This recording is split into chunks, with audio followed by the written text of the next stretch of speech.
Welcome to Life Recovery Today with Steve Arterburn.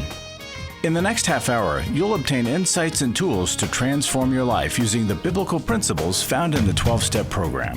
We believe everyone can benefit from a life recovery experience because we all have struggles in life.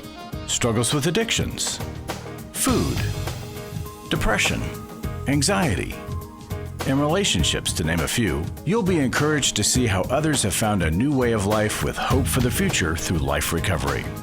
Your host is Steve Arterburn, founder of New Life Ministries and Women of Faith, author of over 100 books, and a sought-after speaker and teacher. Steve is the co-editor of the Life Recovery Bible, the #1 selling recovery Bible. With over 3 million copies sold, this is the Bible given to inmates by Prison Fellowship and the Pew Bible for the Salvation Army. Now here's Steve. Hi there, Steve Arterburn here. Welcome to Life Recovery Today. I am hoping that this is going to be a great program for you. You know, within the steps of life recovery, well, we follow one step after another. We don't skip steps. We don't do the 12th step before the step 1. Now, some people do, and of course, there's a problem with that. Well, today we're going to hear from Dr. Joe Elliott. Now, Joe is a psychologist and a researcher in behavioral science. He's a brilliant guy. He's worked with sex offender inmates in prison. He's also an Army veteran, Special Forces. So he is someone, when you're in his presence, I'm telling you, he's somebody that you respect. And for that reason, a lot of folks that work with him respect him both as a man who has physical strength, skills beyond what most of us have, but also his intellect, the research that he's done. He really knows how to help people. Well, you know, we do an Every Man's Battle workshop for people with sexual integrity problems, men with sexual integrity problems. And we don't just let anybody facilitate those because it's so important. There are a lot of people counting on us to do a great job when a man finally ends up at Every Man's Battle. Well, Joe's one of those facilitators, and he does a great job. And so I'm really happy to get to share who he is and his insight. And today we're going to have Joe talk to us about step 8 to show us what it really means, because a lot of people don't fully understand the depth of that 8th step. So here's Joe. He's amazing. I hope you'll agree when you finish listening to Joe. Hello. Welcome back to Life Recovery Today's video series on the 12 steps. I'm Dr. Joe Elliott, and in this 2-part segment, we'll be taking a look at step 8. In this first video, I'll present step 8 and offer some explanations and insights on how to take it.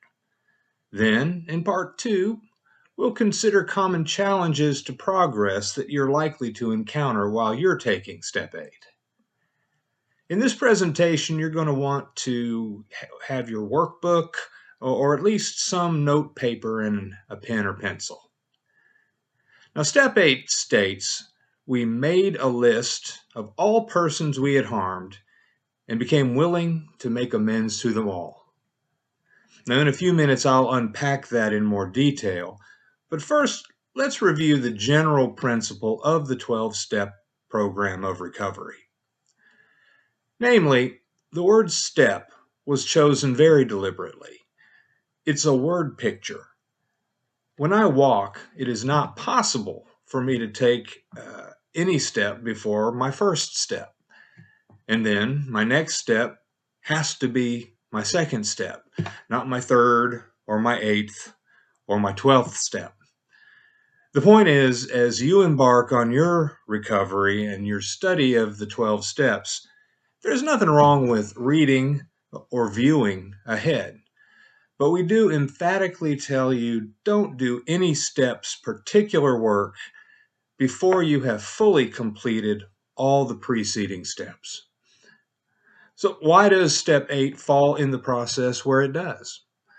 Because its success is predicated on your having fully completed step 7, where we, quote, humbly asked God to remove our shortcomings.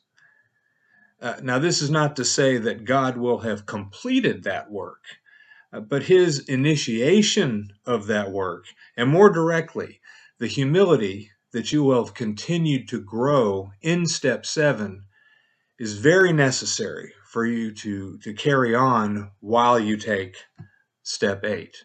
Or should I say, it will carry you. Also, if you haven't been reminded recently, remember that your best start to step 8 is like all the other steps: prayer. Ask God to have his way in your work, to make you receptive to what will be revealed, and to bless your efforts. Step 8 reads that we made a list of all persons we had harmed and became willing to make amends to them all. Now, I'd like you to please circle or write down the following words. First, circle or note the phrase, made a list. Next, circle the word all. Then the word harm. Circle willing. And finally, circle the final word, all. Okay? All right. Let's take a look at these key words in order. First, make a list. That means to make a list. But seriously, this is a labor-intensive step. You need to get several whole pieces of blank paper that are dedicated to this task.